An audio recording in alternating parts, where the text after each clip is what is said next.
안녕하세요. 네. 노무사 경영학 강의를 하고 있는 정순진입니다. 저는 이제 그 강의를 공인회계사 학생들, 그 다음에 이제, 감사직 7급 경영학 준비한 학생들, 그 다음에 이제, 군무원이라고 있어요. 군대 내에 근무하는 그 공무원들, 군무원 대비하는 학생들, 그 다음에 노무사 학생들을 대상으로 경영학 강의를 하고 있고요.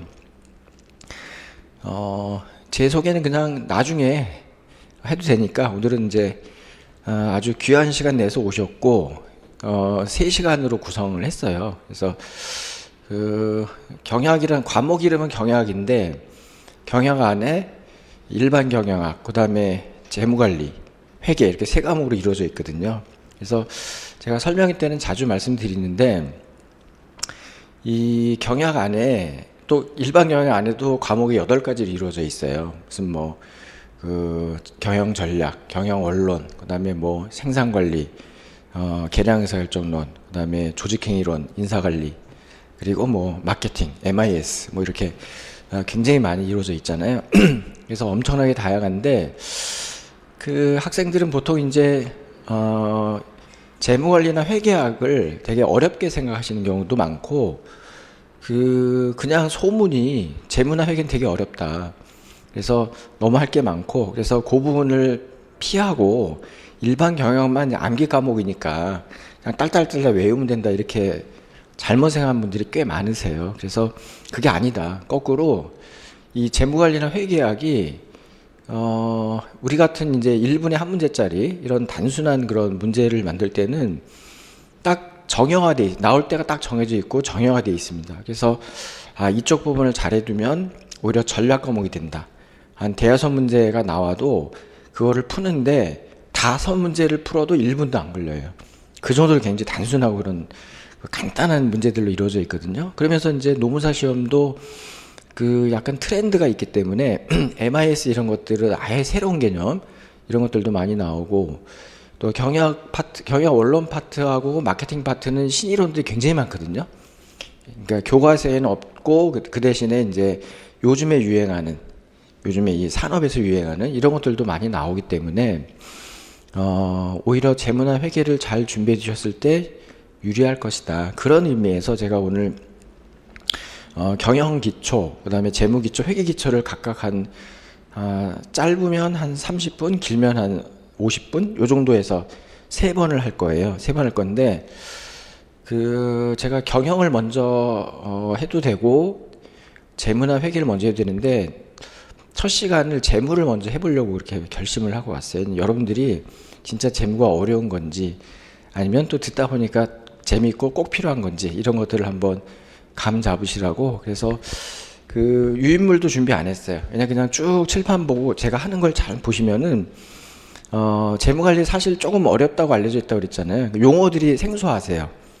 그러니까 경영이라는 건 그냥 우리가 평소에 쓰던 말 그대로 다 이루어져 있고 특히 노무사 시험 준비한 분들은 조직행위론과 인사관리 같은 경우는 2차랑 겹치기 때문에 2차에서도 상당히 많이 하거든요. 그래서 익숙한데 재무나 회계는 조금 생소할 수 있지만 그래도 이제 1교시를 제가 그걸로 하는 것이 여러분들한테도 좀 이렇게 아주 지금 집중력이 가장 높은 시점이기 때문에 도움이 될 것 같고 그래서 재무를 하고 좀 이제 미시적인 거죠. 재무를 하고 그다음에 재무를 이용해서 회계를 하고 왜 이렇게 두 개가 연결되는지 그것도 설명드리는 게 좋을 것 같아서 그리고 경영을 하면서 전반적으로 다 훑어드리고 경영 과목이 어떻게 이루어져 있는지 어디가 중요한지 이렇게 하는 게 좋을 것 같은 생각을 제가 했어요. 그래서 1교시는 재무관리의 개요 기초 개념을 제가 할 테니까 편안하게 보시고 노트 정리하셔도 되고 나중에 제가 수업 끝나면 보통 이렇게 한 판을 다 쓰거든요. 그거 사진 찍으셔서 천천히 다시 되짚어 보셔도 됩니다. 그래서 일단 편안하게 한번 보시고 우리가 이제 경영 안에 재무 관련 파트가 있어요.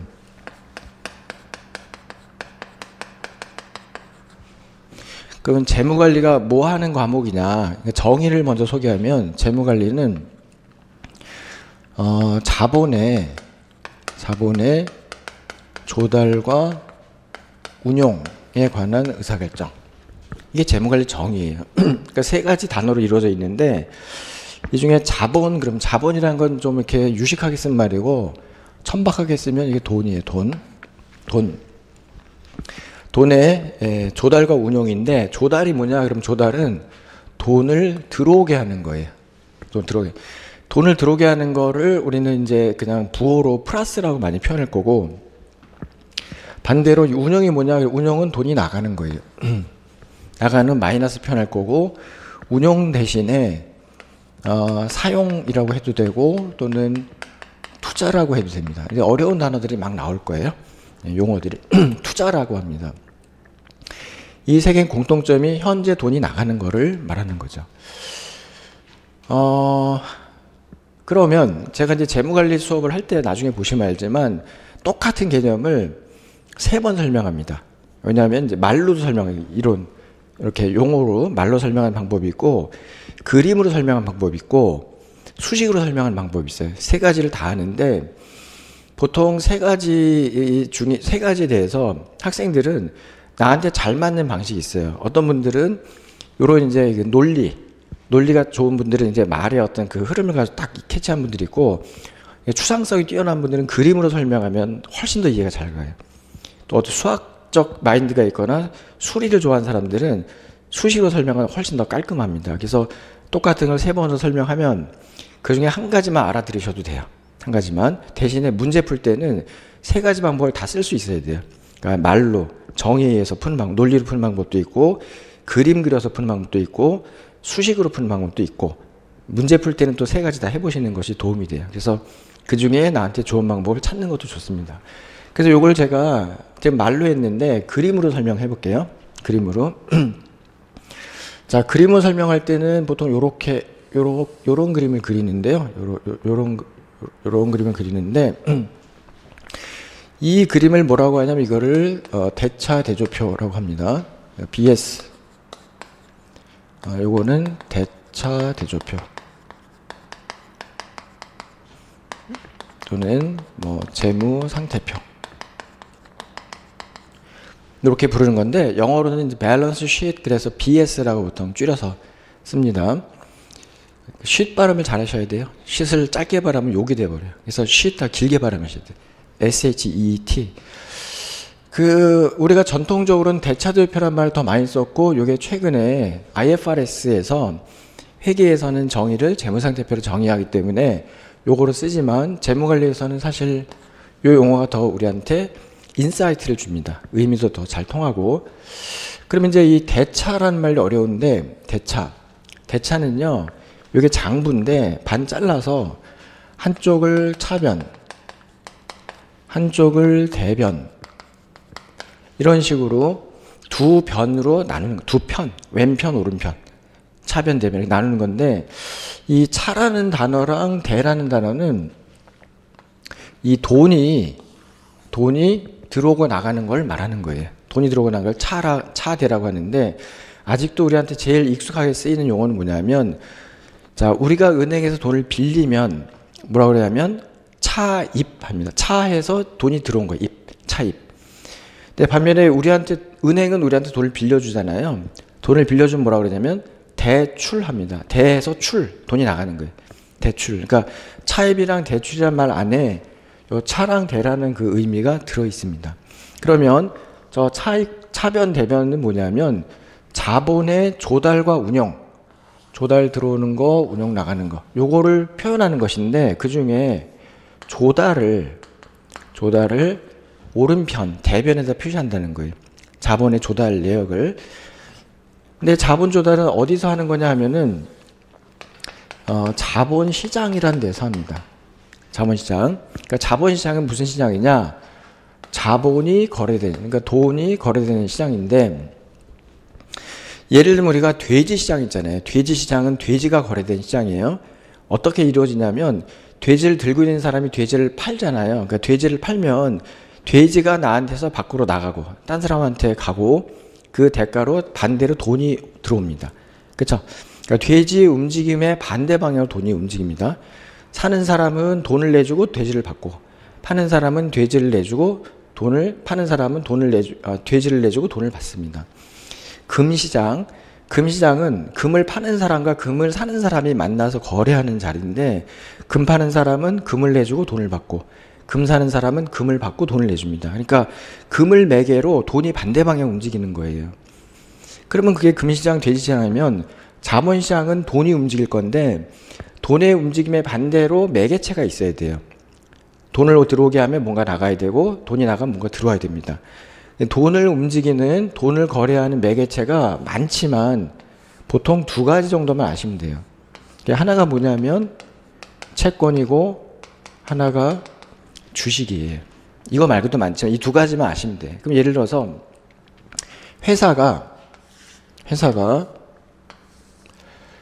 그 채권을 발행하여 매각하면, 발행하고 매각은 거의 같은 동시에 일어납니다. 발행하면서 매각하고, 매각하려니까 발행합니다. 그러니까 발행하여 매각하면 요게 나가고 대신에 그 대가로 돈이 들어옵니다. 돈이 들어오는 걸 이제 플러스로 할게요. 돈이 들어옵니다. 그죠? 근데 그렇게 들어온 돈, 채권을 발행해서 들어온 돈을 뭐라고 부르냐면 부채라고 합니다. 부채. 자, 우리한테 채권을 산 사람이 뭐라고 그러냐면 채권자라고 하고, 우리는 대신에 여기가 채무자가 됩니다. 채무자. 그래서 돈을 갚아야 될 의무가 있기 때문에 이걸 부채라고 부르죠. 반면에 우리가 그 주식을 발행해서 매각하면, 여기 일단 나가는 거죠. 여기 나가면, 종이장이 나가면 그 반대 방향으로 돈이 들어옵니다. 돈이 들어오죠. 근데 그렇게 들어온 돈을 자본이라고 불러요. 나중에 배울 땐 자기자본이라 하는 게 좋아요. 이건 타인자본, 자기자본 이렇게 부르는데, 그 대차대표 대변에 이걸 반 잘라서 부채랑 자본을 별도로 표시합니다. 그러니까 부채로 조달 50억, 자본으로 조달 50억, 합 100억 이렇게 우리가 장부 대변에다 표시합니다. 그러면 이걸 구분한 이유가 뭘까? 부채랑 자본을 구분한 이유가 뭘까? 둘이 성격이 다르기 때문이다. 두 돈, 성격이. 이렇게 들어온 돈은, 요 부채는 어떤 특성이 있냐면 만기가 있어요. 만기. 그리고 만기에 원금을 갚아야 돼요. 만기에. 그리고 만기가 예를 들어서 3년이든 5년이든 만기가 될 때까지 남의 돈을 내가 끌어다 쓰는 건데 공짜로 쓸 수는 없잖아요. 그래서 대가를 준다고. 그 대가가 뭐죠? 이자. 근데 그 이자가 성격이 어때요? 이자는 고정돼 있어요. 그러니까 약속된 날짜에 약속된 금액을 반드시 줘야 되는 그런 의무가 있습니다. 자, 제가 여기 노란 색깔로 요 들어오고 나가는 거는, 요거는 현재예요. 현재. 이거 노란 색깔로 할게요. 현재 돈이 여기는 들어오는데 이게 나중에는, 그러니까 미래에는 돈을 나가게 하는 그런 사건을 일으키고, 그러니까 요게 결과면 요게 원인이 됩니다. 이게 들어왔기 때문에 나중에 나가는데, 이 나가는 걸 제가 파란색으로 하면 나중에 나가는데 어떤 식으로 나가냐면 원금을 갚아서 나가는 경우도 있고, 그 원금은 마지막 만기에만 갚으니까 그 전에는 이자가 나가죠. 이자. 그렇죠? 그러니까 이게 이렇게 들어오고 나면 그대로 끝나는 것이 아니라 나중에 돈이 나가게 하는 원인도 되기도 합니다. 이게 이제 흐름인 것이죠.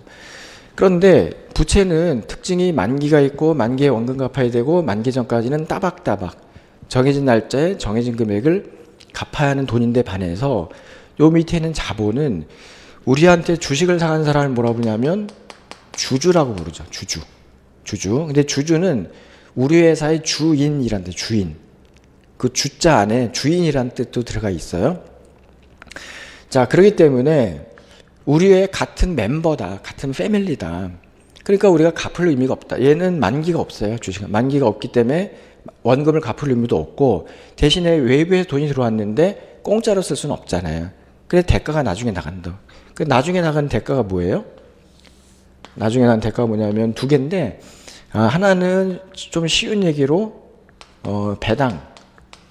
배당이 나가죠. 근데 배당이라는 것은 이자랑 다르게, 이자는 약속된 금액이 반드시 나가야 되는데, 배당은 이익이 나면 그 이익의 일부를 분배해서 갖고, 이익이 안 나면 그냥 못 갖고 가져갈 수가 없는 거예요. 그러니까 이거는 이익이 났을 때만 그 이익의 일정 비율을 곱해서 자기 지분만큼을 가져가는 권리가 있고, 이익 안 나면 못 가져가고 이익 나도 안 가져갈 때도 있어요.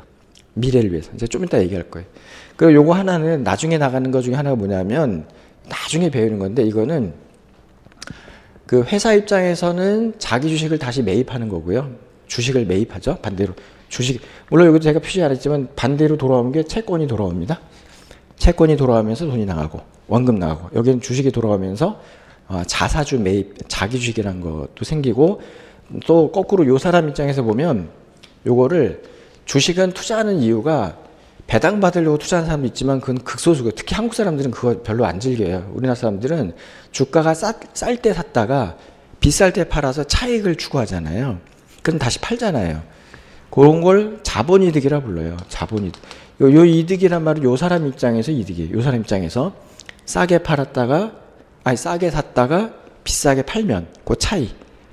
회사 입장에서는 자본이득이라고 표현하면 안 되고 보통 자사주 매입 이렇게 표현하면 돼요. 자기 주식 매입 이런 뜻으로 이렇게 항상 반대에, 나중에는 현재 이런 사건이 일어나면 반대 포지션, 이걸 나중에 제목을 내서는 청산이나 커버라고 표현해요. 청산 커버가 일어납니다. 그래서 이렇게 현재 돈은 미래에 이런 사건을 일으킵니다.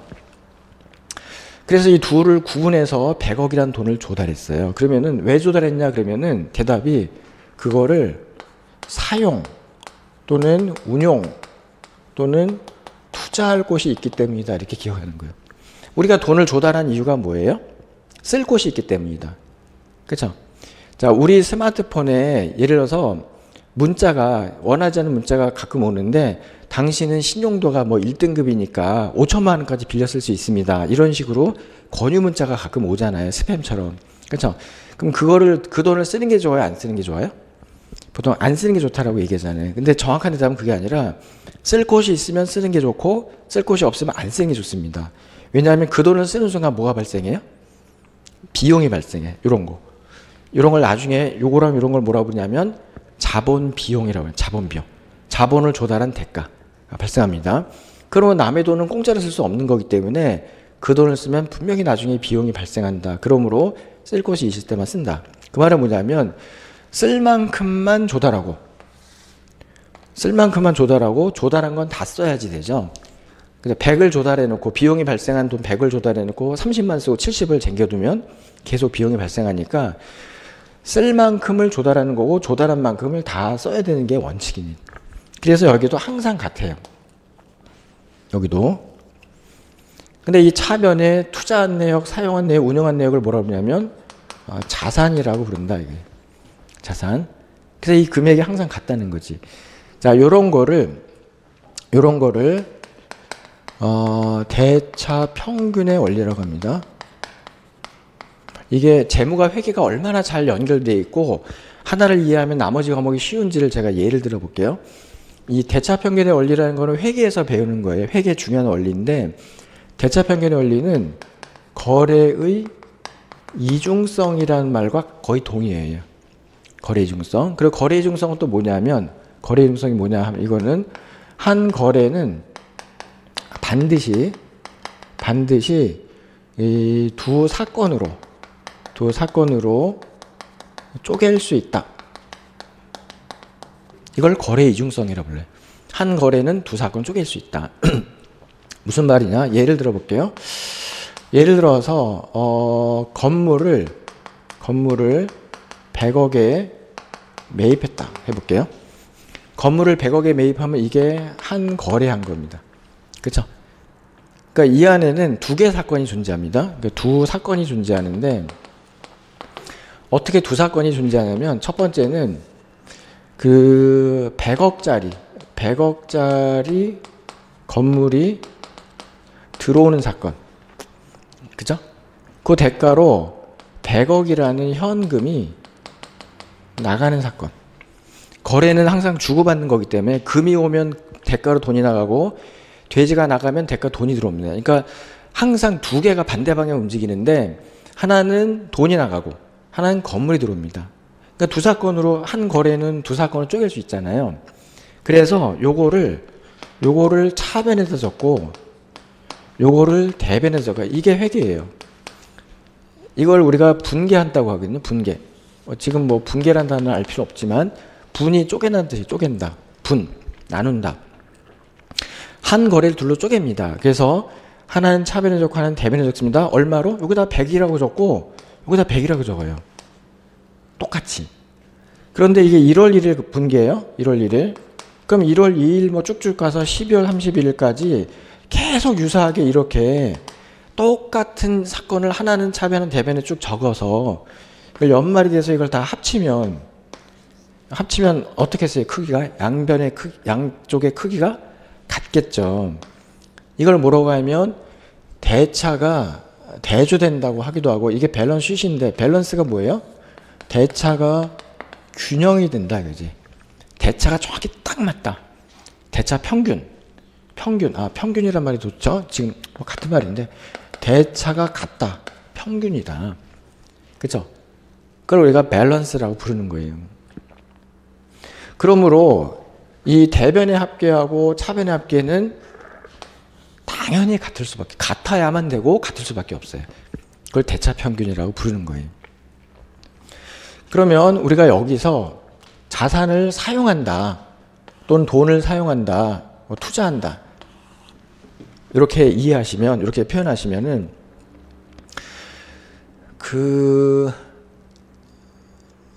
제일 쉽게 요 자산이 그냥 건물이라고 칠게요. 건물 100억짜리 칠게요. 그럼 이 건물로 돈을 버는 제일 쉬운 방법이 뭐가 있나요? 여러분이 건물주가 됐어. 보통 이제 조물주 위에 건물주라고 요즘에 얘기하잖아요. 젊은이들의 로망. 작은 건물 하나 갖고 있겠다. 그렇죠? 근데 일도 안 하고 월세 따박따박 받는다. 건물을 갖고 있으면 여러분 돈 버는 방법이 제일 쉬운 방법이 뭐예요? 그냥 건물 쪼개 갖고 임차해 주면 돼. 그러면 뭐 쭉쭉 들어오잖아요. 근데 사실은 건물을 갖고 돈을 버는 방법 중에 그게 제일 수익률은 낮아요. 안전하지만 제일 수익률이 낮죠. 왜냐하면 이제 요즘엔 이자도 낮기 때문에 월세도, 뭐 우리나라는 좀 특이한 현상이지만 낮을 수밖에 없어요. 내가 땀 흘리는 게 불로소득이니까. 근데 돈을 좀 많이 버는 방법은 건물을 이용할 때 여기다가 그 기계를 사서 직접 사업하는 거예요. 기계를 사서 사람을 뽑아가지고 물건을 만들어 팔면 훨씬 돈을 많이 법니다. 그래서 이제 우리가 지금 코비드를 지금 지나가고 있는데, 코비드 때 제가 아는 분 중에 어떤 분들은 마스크를 만들어 팔아가지고 한 100억 번 사람이 있어요. 100억. 그때는 마스크가 뭐 한 장에 뭐 한 3,000원, 4,000원까지 막 올라오고 그러면서도 너무 없으니까 현금 먼저 주고 나중에 물건 받고 막 이런 경우도 많았거든요. 근데 그때 마스크 기계가 1억밖에 안 했어요. 1억. 한 대 1억. 중국산이. 그렇죠? 그걸로 100억 번 사람도 있어요. 그러니까 이 무슨 건물을 갖고 있는 사람이 그 임차료를 모아서 100억 버는 건 쉽지 않지만 자기 사업하면 돈을 벌 수가 있잖아요. 그래서 우리는 여기 이거 갖고 요 자리는요, 요 차변은 영업활동을 하는 자리, 돈 버는 자리예요. 이 대변은 재무활동이라고 해도 되고, 재무활동은 곧 조달활동을 말하는 거예요. 조달활동. 자금 조달활동을 하는 자리예요. 그래서 영업활동한다는 건 뭐냐면 여기에 상품시장이 있다 칠게요. 물론 지금 상품시장 얘기하기 전에 먼저 그 전에 사전에 요 돈이 나가고 대신에 건물이 들어올 수가 있어요. 그렇죠? 돈이 나가고 건물이 들어오고, 또는 여기에 물건을 만들었으면 상품이 나가고 그 다음에 나중에 돈이 들어오죠. 그렇죠? 물건 만들어 팔았다면. 그러니까 이 시장을 우리가 이용하는 거예요. 상품 시장에다가 여기서 만든 물건을 팔아서 돈을 받고 이렇게 하는 거예요. 그래서 만약에 이 회사가 1년을 진짜 성실하게 열심히 했다. 자, 그러면은 이 건물의 가치 또는 자산의 가치가 늘겠어요, 줄겠어요? 늘어납니다. 그래서 이게 그냥 계산을 편하게 위해서 1년 동안 열심히 영업했더니 이게 10억 정도 가치가 늘었다 해볼게요. 내가 건물주라면 건물 가치를 높이는 방법이 뭐가 있어요? 제일 쉬운 방법이? 여러분이 건물 갖고 있으면 그냥 갖고 있다가 돈 버는 거 아니잖아요. 계속 건물의 가치가 올라가야 된다고. 제일 쉬운 방법이 뭐예요? 여기에 유동인구가 많아져야 돼. 그러니까 스타벅스를 유치하든지 아니면 뭐 좋은 병원을 유치하든지 해서 막 사람들이 몰려오면은 거기에 편의점도 내기 쉽고 뭐 그죠? 옷가게도 해도 막 서로 들어오려고 할 거고 그러면 월세를 더 많이 받을 수 있으니까 건물 가치가 어떻게 되는 거예요? 올라가는 거지.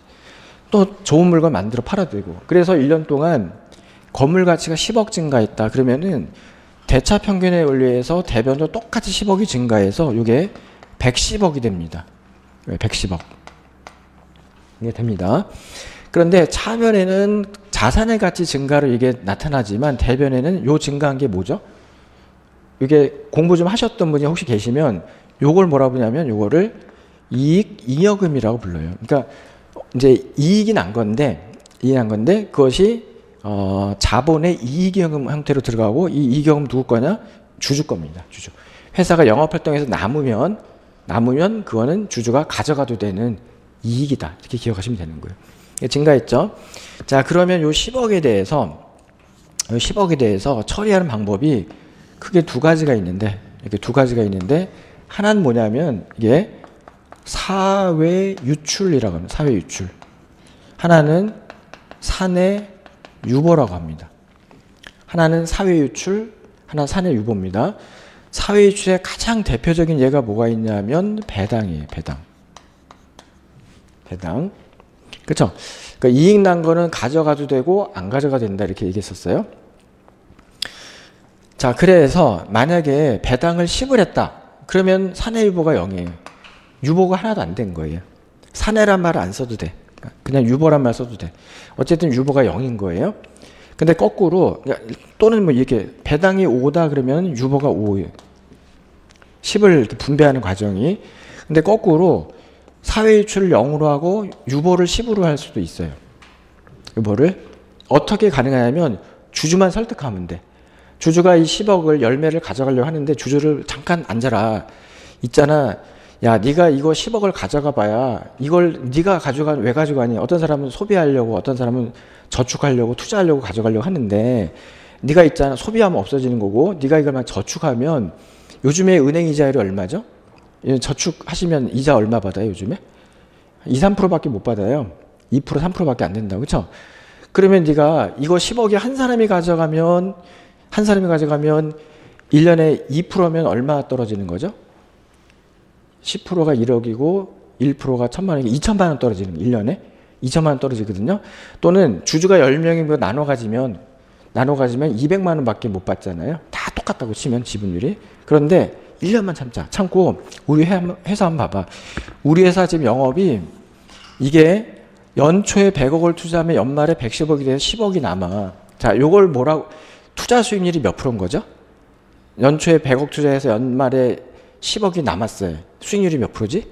10%지. 요걸 나중에 배울 때 ROI라고 배워요. ROI. Return on Investment. 그래서 투자 수익률이 10%예요. 야, 그러면 너 이거 저축해봐야 3%밖에 못 얻는데 네가 있잖아. 1년만 참으면 어떻게 됐는지 보세요. 요번에 연초에 요 10억을 사내 유보라는 것은 유보는 같은 말이 재투자예요. 재투자하면은 요게 110억으로 출발해. 올해 초는 24년도 12월 말 25년도 1월 1일에 110으로 출발해. 자, 그러면 똑같은 수익률 10% 수익률이 창출되면 이게 얼마가 나오겠어요? 열매가 11억? 예, 그러면은 요렇게 이번엔 노란색으로 갈까? 요렇게 해서 하얀색으로 갈게요.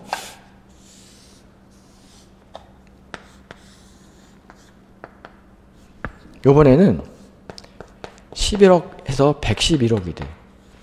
그래서 111억. 그럼 여기도 이익여금이 11이 되죠. 이거 가져가면은 만약에 10억 가져가서 저축해서 2천만 원, 3천만 원 받는 거하고 1년 딱 참았더니 11억 가져가는 거. 11억 가져가지만 그러니까 전년도보다 1억을 더 가져온 거지. 1억을 더 번 거고 1년을 참았더니 어떤 게 더 유리합니까? 이게 훨씬 유리하지. 1억 더 가져갈 수 있는. 그 다음에 이제 여기 11억 가져가고 영대비도 훨씬 많이 가져간 거잖아요. 자, 그래서 이게 계속 노란 화살표가 계속 반복되면요. 이게 회사가 점점 커집니다. 이렇게 점점. 그 다음엔 뭐 플러스 10, 뭐 20, 플러스 20 이런 식으로 해서 점점 커집니다. 자, 요걸 뭐라고 부르냐면 요거를 성장한다고 얘기해요. 이렇게 성장. 이게 성장하는 거예요. 그쵸? 그러면 이 재무관리는 정의가 이거예요. 자본의 조달과 운영인데, 요거 하나 더. 운영에서 돈이 현재는 나가지만 미래는 어떻게 돼요? 미래에 돈이 들어옵니다. 돈이 나가죠? 그러면 이게 들어옵니다. 요걸 통해서 다시 물건 나가고 돈 들어오죠. 그러니까 미래에는 돈이 들어옵니다. 미래에는 현재는 돈이 나가지만 미래엔 돈이 들어옵니다. 그렇죠? 그러면 재무관리가 뭐 하는 거예요? 이 노란 화살표의 움직임. 자, 예를 들면 첫 번째가 이겁니다. 조달. 두 번째가 이겁니다. 투자나 사용이나 운영. 세 번째가 그 성과입니다. 이게 영업활동 결과고요. 그리고 이걸 이렇게 분배하는 거죠. 이렇게. 이게 재무관리하는 거예요. 우리도 이제 노무사가 되시고 나서 뭐 어디 직장으로 월급쟁이 들어갈 수도 있고 여러 개업하실 수도 있는데 모든 게 다 돈 들어오고 나가는 거를 관리하는 거예요. 월급을 받는다. 돈 들어오죠? 그걸 쓰는 게 다 사람마다 달라. 어떤 사람은 30% 소비, 뭐 40% 저축, 뭐 30% 투자 이렇게 할 수도 있고 그거에 따라서 이게 달라져. 이게. 그렇죠? 악착같이 안 먹고 안 쓰고 막 넣으면 투자를 하면 더 빨리 불어나죠. 그렇게 하면서 그걸 또 분배, 재투자. 요게 재무관리의 전체다. 이렇게 이해하시면 됩니다.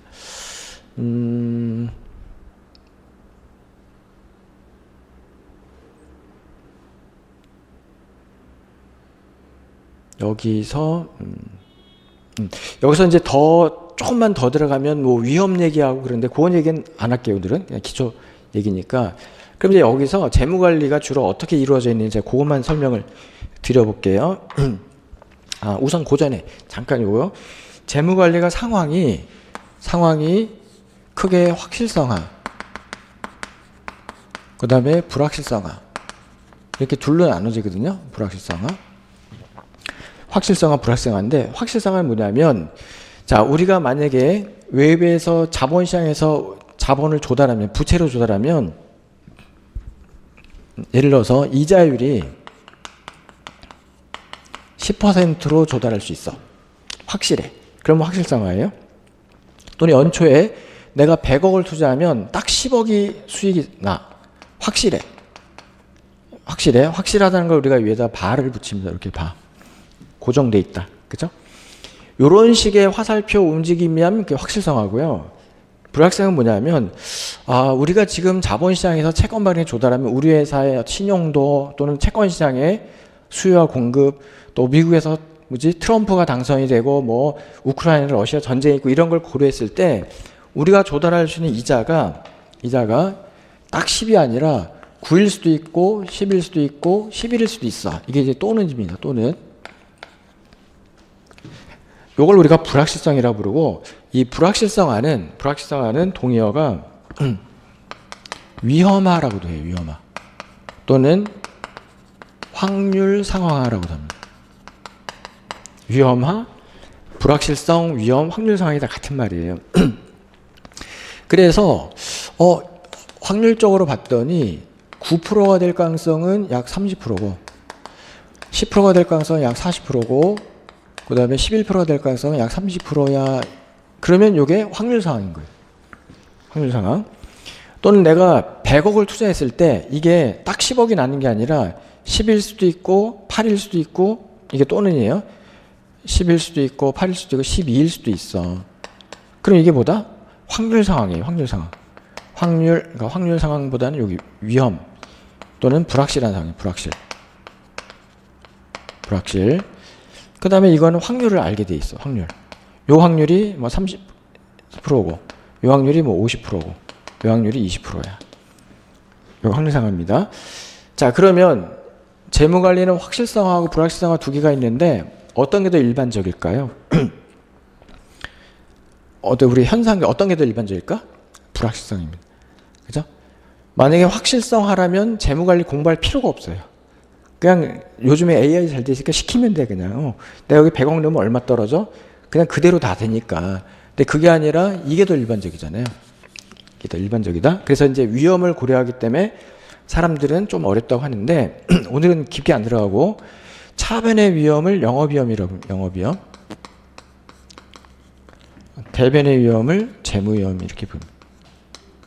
그래서 이런 위험을 고려해서 결정하는데 제가 이제 오늘은 그냥 제목을 전반을 훑어드릴게요. 시험에 어디서 어떻게 나오냐면 요 차변의 의사결정을 우리는 뭐라고 부르냐 이거를 투자론이라고 불러요. 투자론. 그러니까 차변 어떻게 돈 100억을 어떻게 운영하느냐에 따라서 수익이 달라집니다. 그런 걸 영업위험. 그러니까 내 돈을 조금만 더 들어갈게요. 우리가 대변을 부채와 자본 이렇게 둘로 쪼갤 수 있다. 성격이 다르니까 한 것처럼 자산도 사실은 둘로 쪼갤 수가 있어요. 어떻게 쪼개냐면 유동자산 대 비유동자산을 쪼갤 수가 있어요. 유동 대 비유동. 쪼갤 수가 있는데 유동 대 비유동의 구분 기준은 1년 기준이에요. 1년 기준. 그 1년 유동이란 말을 먼저 아셔야 돼요. 유동이란 거는 현금화를 말해요. 현금으로 만드는 능력 말합니다. 그래서 1년 이내 현금화가 가능한 자산의 예로는 현금 그 자체 아니면 예금 이런 게 예를 들 수 있어요. 자, 비유동의 예로는 여기는 건물이나 기계나 토지나 뭐 이런 것들을 예를 들 수가 있어요. 자, 그런데 우리가 똑같은 100억을 여기가 3대 7 아니면은 4대 6 아니면 5대 5 이 구성 비율에 따라서 이익이 같겠어요? 달라지겠어요? 당연히 달라지죠. 그죠? 예를 듭니다. 예를 들어서 유동의 비율이 높은 예 하나하고 비유동의 비율이 높은 예 하나를 제가 들 건데 유동의 비율이 높은 예로 엔터테인먼트 산업 들고 비유동의 비율이 높은 예로 뭐 자동차나 조선 산업 들어볼게요. 자동차나 조선은 엄청나게 넓은 땅, 엄청나게 큰 기계가 필요하기 때문에 비유동 자산이 진짜 많이 필요한 그런 사업이고요.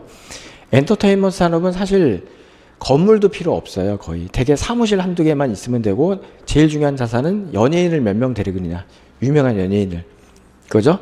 그리고 이제 이동하기 위해서 차량 같은 거 몇 대 있으면 되는 거고.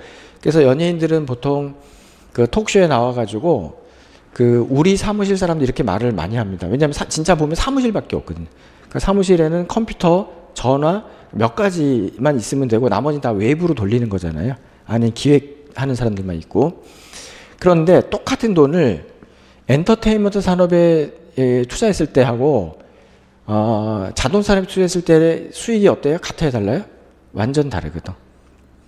그걸 뭐라 부른다? 영업이요. 이걸 구성을 어떻게 했냐에 따라서 자산 믹스를 어떻게 구성했냐에 따라서 유동 대 비유동 비율을 어떻게 구성했냐에 따라서 이익이 달라지는 걸 영업위험 이렇게 부릅니다. 요 재무위험은 요 믹스, 부채 대 자본의 믹스를 어떻게 구성했냐에 따라서 주주이익이 달라집니다. 주주이익이. 그냥 제가 잠깐 써드릴게요. 영업위험은 뭐냐면 자산 믹스로 인한 영업이익의 변동 가능성. 그러니까 시각적으로 보여드리면 요 비율을 말이고 요거 대 요 비율, 요게 자산 믹스인데 그래서 영업이익이 달라진다. 그거를 영업위험이다 부른다. 그 마찬가지 재무위험 뭐냐면은 대변 믹스로 인한 주주이익의 변동 가능성 이렇게 얘기합니다. 그 대변 믹스가 뭐냐면 요 비율을 말하는 거예요. 요게 5대 5냐 6대 4냐 7대 3이냐 이걸 말하는 거예요. 똑같은 100을 조달하더라도 이게 몇 대 몇으로 조달하냐에 따라서 주주이익이 달라져요. 대변 믹스는 뭐냐 요거를 말하는 거예요. 요거 대변 믹스 이렇게 이 대변 믹스를요 우리는 자본 구조라고도 하고 자본 구조, 재무 구조라고도 하고 또는 부채 비율이라고도 해요. 자, 자본 구조는 뭐의 약자냐? 자본 조달 구조의 약자예요. 자본 조달한 구조. 이게 5대 5냐? 6대 4냐? 7대 4냐? 왜 자본 구조? 자본 조달 구조 또는 재무 구조 또는 부채 비율. 자, 우리가 이 부채랑 자본이 두 글자고 좀 한글로 복잡하니까 요거를 이제 약속을 이렇게 합니다. 부채를 B, 자본을 S 이렇게 약속합니다. 그래서 S분의 B의 비율을 부채 비율이라고 부르는 거예요. 자, B라는 단어가 어떤 영어에서 나왔을까요? 부채를 암시하는 단어. B. 우리가 원래는 부채를 영어로 liability란 말 제일 많이 쓰는데 그거 좀 어렵고, 그 다음에 debt란 단어 있잖아요. DBT. 그래서 빚. 근데 거기도 B가 들어있지만 요 B는 요 채권을 표현한 용어가 본드예요. 본드. 본드 발행했다. 그래서 B. 거기서 유래한 거고, 그럼 요 주식은 영어로 뭐냐면 스탁이에요. 스탁. 또는 쉐어. 그래서 거기서 착안해서 이렇게 쓴 거예요. 요 비율에 따라서 주주익이 변동합니다. 자, 요걸 이해하려면 주주의 잔여적 성격, 요 단어 하나, 이거 되게 중요한, 오늘 사실 기초 개념이라 하지만 재무관리 전체 골격은 제가 다 해드린 거예요. 그래서 주주의 잔여적 성격이란 말을 알아야 되는데, 잔여적이란 건 뭐냐면 맨 끝, 맨 나중 이란 뜻이에요. 맨 나중. 자, 이건 무슨 얘기냐면 좀 이따 제가 회계를 해드릴 거니까, 회계에서도 이 회사가 이익이 났을 때 이익을 결정하고 그 이익을 가져가는 순서가 있거든요. 근데 그 순서에서 항상 채권자가 먼저 가져가고 나머지를 주주가 가져가야 돼. 나머지를 주주가 가져가야 돼 있어. 예를 들면 이제 우리가 예를 듭니다. 예를 들어서 그 이자 전 이익, 이걸 나중에는 어떻게 배우냐면 영업이익이라고 배워요. 영업이익. 이자 전 이익이 100이라 칠게요. 100. 여기서 먼저 이자를 먼저 차감하고, 이자를 차감하고, 그리고 나면 그게 주주 몫이 돼요. 순서가 이렇게 됩니다. 자, 그런데 자, 부채가 만약에 50인데, 부채가 50억인데 이자가 10%라 해볼게요. 10%. 그럼 이자 얼마 줘야 돼요? 이자 전이익이 10이라고 칠게요. 10이라고 할게요. 이자 전 10. 자, 그러면 이자 얼마 줘야 돼요? 5% 줍니다. 요 이자율은요, 1년간 이자율을, 그러니까 요 말을 생략한 거예요. 이자는 3개월 이자도 있고 6개월 이자도 있고 1년 이자도 있는데, 3개월이나 6개월 이자는 반드시 3개월, 6개월을 표현해야 되고 1년은 표현 안 해도 그냥 1년 이자율로 받아들이면 돼요. 그럼 만약에 부채가 50억이면 이자가 5억이니까 5억을 주고 주주 몫이 5가 됩니다. 그죠? 근데 만약에 이렇게 해서 60억이다. 그럼 이자가 얼마가 되죠? 6이 되지. 그럼 6 주면은 내 몫이 4가 돼. 그죠? 근데 만약에 7대 3이야. 그럼 이자 얼마 주죠? 7 주면 3이 돼. 그러면 주주의 몫은 무엇에 연동합니까? 이 부채 크기에 연동한다고. 그 부채 크기가 뭐다? 대변 믹스. 그러니까 대변 믹스에서 주주익이 변한다. 응? 그걸 뭐라 부른다? 요거를 재무위험이다 이렇게 부른다. 재무위험이다. 이렇게 표현하는 거예요. 진짜 중요한 얘기 많이 했어요. 이제 마무리 하겠습니다. 그러면 이제 재무관리가 이렇게 생겼는데 시험은 어떻게 나오냐면, 요 차변에 유동 대 비유동을 어떻게 구성하느냐에 따라서 이익이 달라지기 때문에, 또는 투자를 어떻게 하느냐, 어떤 투자가 가장 유리하냐, 그런 거를 비교해야 되는 것을 투자론이라 부릅니다. 여기서 시험이 60%가 나와요. 재무관리에서 60%가 여기서 나와요. 60%가 여기서 나오는데, 투자론은 둘로 나눠서 확실성화 투자론이 있고 불확실성화 투자론이 있어요. 확실성화에서는 제일 좋은 게 MPB라는 도구, MPB법. 이걸 배우고요. 여기가 시험에 잘 나오고, 뭐 MPB, IRR 이런 거 배우실 거예요. 그 다음에 불확실성에서 제일 좋은 투자는 원래는 APT라는 방법이 있는데, APT가 어려워서 시험에 잘 안 나오고, 요거 직전에 SML이라는 거예요. SML, CML 이렇게 나오는데, 요게 잘 나옵니다. 이게 제가 별표해드린 자리는 거의 100% 나온 자리. 투자로는 딱 이렇게 이루어져 있어. 그 다음에 대변에서 시험에 나오는 게 뭐냐면, 공간이 좀 그렇긴 하지만 이렇게 와서 나온 게 뭐냐면 자본 구조론이에요. 자본구조론. 자본구조론은 요 S분의 B의 비율, 요 비율, 요걸 자본구조라고 하잖아요. 자본구조. 요걸 몇 대 몇으로 구성하는 게 나한테 제일 유리하냐를 결정하는 거예요. 뭐가 제일 유리할까요? 아직 제대로 배우진 않았지만 뭐가 제일 유리하냐면, 우리가 부채 조달하면 이자, 이거를 부채 비용이라 불러요. 부채 비용. 이게 만약에 10%라고 하고, 자본으로 조달하면 배당, 이거를 보통주 비용이라 불러요. 이게 만약에 20%다.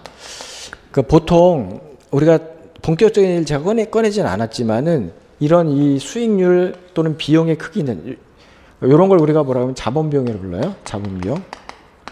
자본 비용은 자본 조달 비용의 약자예요. 자본 조달한 거의 대가. 부채로 조달하면 이자, 자본으로 보통적으로 조달하면 배당, 이런 건데, 여기랑 여기가 크기가 같겠어요, 다르겠어요? 이자 비용 크기하고 배당 수익률 크기가 같겠어요, 다르겠어요? 되게 다릅니다. 어디가 높죠? 여기가 높아. 왜냐하면은 여기가 더 위험한 자산이라서 높아요. 위험이 높으면 수익률이 높게 돼 있어. 그러니까 다 나중에 하고. 그래서 그럼 우리 회사는 이게 5대 5면 평균 부담하는 총 자본 비용은 몇 프로라고 보이세요? 그냥 아직 안 배우니까 막 찍으세요. 요거 10%고 여기 20%인데 이렇게 조달한 돈과 이렇게 조달한 돈이 5대 5야. 똑같아. 그러면 몇 프로라고? 우리가 평균적으로 부담한 비용이 15%가 돼. 15%. 요거가 평균. 그쵸? 그게 높은 게 좋아요? 낮은 게 좋아요? 낮은 게 좋지. 그런 거를 자본구조로. 응? 그래서 여기가 5대 5가 난지 6대 4가 난지도 한번 생각해 봐야 돼. 어떤 게 더 난지. 그래서 그거를 자본구조론이라고 부릅니다. 여기서 30%가 나옵니다. 시험이. 그리고 나머지 20%는 어디서 나오냐면 파생상품론에서 나와요. 파생상품. 그러니까 지금 배운 기본 어떤 투자 상품에다가 여기서 파생된 상품, 가장 대표적인 게 옵션하고요. 옵션하고 선물이에요. 가끔은 스왑 뭐 이런 거. 여기서 한 20%가 나옵니다. 그럼 재무관리 기초 제가 다 해드린 거고, 물론 더 하고 싶은 얘기 많지만 저희 시간도 있고, 뭐 그래서 요렇게 딱 들어두시면 머릿속에 재무관리 구조가 딱 잡히고, 그래서 저희가 60% 나오니까 여기서 시간 제일 많이 쏟아요. 전체 재무관리 공부 시간의 60%가 여기. 그 다음에 여기가 한 30% 시간 쏟고 여기 20% 시간 쏟고, 그러면 또 나오는 비율도 딱 그렇게 똑같거든. 그리고 말씀드린 것처럼 아예 문제가 정형화되어 있기 때문에 요 둘 중에 한 문제, 묶어서 한 문제, 여기서 한 문제 아니면 두 문제, 그 저쪽에서 나머지 문제, 그렇게 해서 딱 구성되는 거고, 나오는 자리도 정해져 있어요. 그것만 하시면 되는 거예요. 그래서 이런 식으로 제가 재무관리를 설명해서 이해시켜 드릴 거고, 잠깐 쉬었다가는 들어와서는 이제 회계 기초를 좀 하면서 이렇게 전체 틀을 잡아드리면서 또 시험에서 나온지 그런 얘기도 잠깐 해드리도록 하겠습니다. 잠깐 쉬겠습니다.